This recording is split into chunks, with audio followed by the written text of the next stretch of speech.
it's Phyrra, and I'm going to do a benchmark comparison between my Razer Blade laptop and the all-new 2015 Razer Blade laptop. As you can see, they are identical in size and they have the same keyboards, and I'm just going to go ahead and start this running, and as it's running I'm going to talk to you about both of the machines.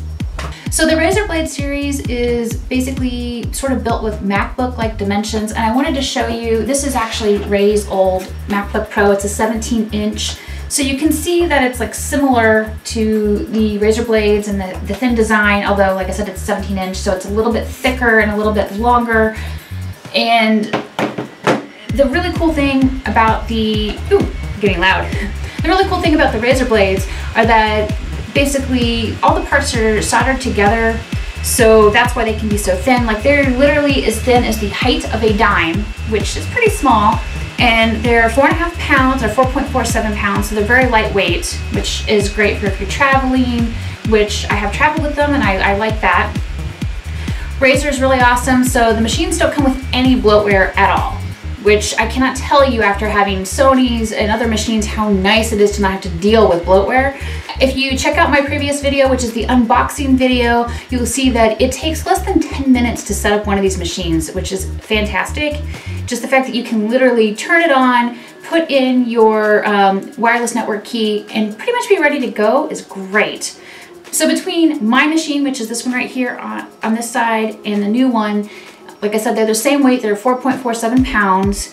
They have the same dimensions. The big difference is that the new one has double the memory with 16 gigs of RAM, and mine has 8 gigs of RAM.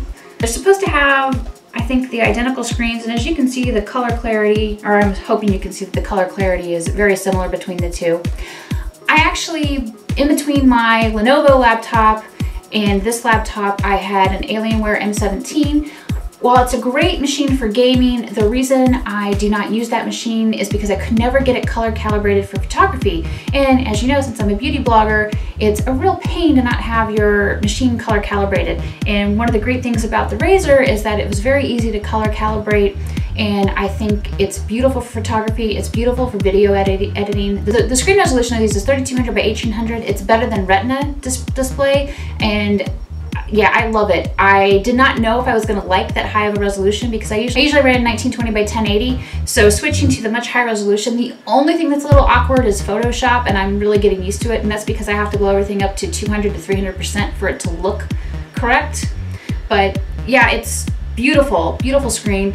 It's great for gaming. I've used it for Divinity Original Sin. I've also tried Don't Starve on it. So, I haven't done any MMOs on it. I guess I could. I just haven't been playing any MMOs. The last one I was really addicted to was World of Warcraft, and I have been off of World of Warcraft for like 3 or 4 years at this point. And people keep asking me to go back, but I don't want to deal with that. But I bet it would run beautifully on here. I did look at Marvel Superheroes on my friend's machine. Looks really great. So it is really built for gaming. It excels at gaming, but it's also great for if you're using it like I do for photography and video editing. So wonderful machine. So if you watch my unboxing video, you'll know that these are touch screens, which I think is really cool. So you can just kind of like touch the screen, it'll open things, do whatever you're doing. If you're not used to that, it is a little weird, but once you get used to it, it's really nice. It's a neat feature.